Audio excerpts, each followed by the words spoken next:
ദുബായിൽ ഇറാന്റെ ആക്രമണത്തിൽ 4 പേർക്ക് കൂടി പരിക്കേറ്റു. തെക്കൻ ദുബായിൽ വീടുകൾക്ക് മേൽ മിസൈൽ അവശിഷ്ടങ്ങൾ പതിച്ചാണ് ഈ അപകടമുണ്ടായത്. പരിക്കേറ്റവർ ഏഷ്യൻ രാജ്യക്കാരെന്ന് ദുബായ് മീഡിയ ഓഫീസ് വ്യക്തമാക്കുന്നുണ്ട്. സുരേഷ് വെള്ളിമുറ്റം നമുക്കൊപ്പം ചേരും. വീണ്ടും ആക്രമണത്തിന്റെ പുതിയ വിവരങ്ങളാണ് ഇപ്പോൾ ഗൾഫ് രാജ്യങ്ങളിൽ നിന്ന് വരുന്നത്. ദുബായിൽ ഇറാന്റെ ആക്രമണത്തിലാണ് ഇപ്പോൾ 4 പേർ കൂടി പരിക്കേറ്റ സംഭവം റിപ്പോർട്ട് ചെയ്യപ്പെടുന്നത്. സുരേഷ്, എപ്പോഴായിരുന്നു ഈ ആക്രമണം ഉണ്ടായത്? മറ്റു വിവരങ്ങൾ എന്തൊക്കെ ഔദ്യോഗികമായി പങ്കുവയ്ക്കപ്പെടുന്നുണ്ട്? ഇന്നും മറ്റിടങ്ങളിലും ആക്രമണം തുടരുകയാണോ? രതീഷ്, ദുബായി സംബന്ധിച്ചിടത്തോളം ഇന്നലെ രാത്രിയും ഇന്ന് പകലും ആക്രമണമുണ്ട്. ദുബായ് മാത്രമല്ല, UAE-യിൽ പലയിടങ്ങളിലും ഷാർജയിലും അജ്മാനിലും ഒക്കെ പകല് നമുക്ക് സ്ഫോടന ശബ്ദം കേൾക്കാമായിരുന്നു.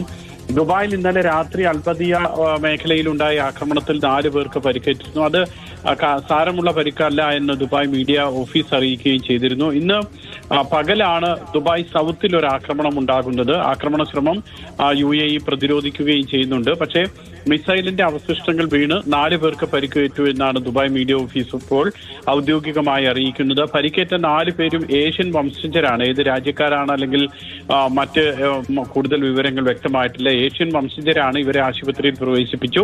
ചികിത്സ തുടരുന്നു എന്നും അറിയിക്കുന്നുണ്ട്. ഏതായാലും ഇന്നലെ രാത്രിയും ഇന്ന് രാവിലെയുമായി 8 പേർക്ക് പരിക്കേറ്റു എന്ന് വേണം മനസ്സിലാക്കാൻ. ഔദ്യോഗികമായിട്ടുള്ള കണക്കുകൾ അല്പസമയത്തിനകം തന്നെ വരികയും ചെയ്യും.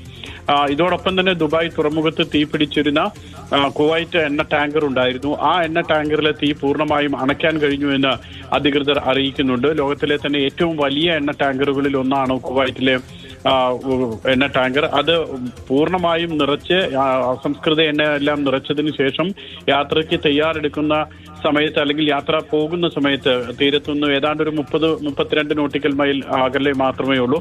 ആ സമയത്താണ് ഇറാനിൽ നിന്നും ആക്രമണം ഉണ്ടാകുന്നതും എണ്ണ കപ്പലിന് തീപിടിക്കുന്നതും.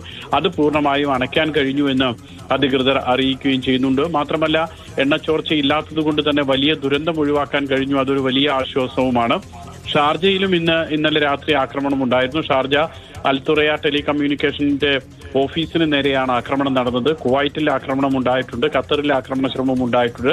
ഇങ്ങനെ അതോടൊപ്പം തന്നെ സൗദി അറേബ്യയിൽ ഡ്രോൺ ആക്രമണം ഉണ്ടായി. കെട്ടിടങ്ങൾക്ക് മുകളിൽ ഡ്രോണിന്റെ അവശിഷ്ടങ്ങൾ വീണ് ആളുകൾക്ക് പരിക്കേറ്റ സാഹചര്യവും 6 കെട്ടിടങ്ങൾക്ക് കേടുപാടുകൾ പറ്റുന്ന സാഹചര്യവും ഒക്കെ ഉണ്ടായി.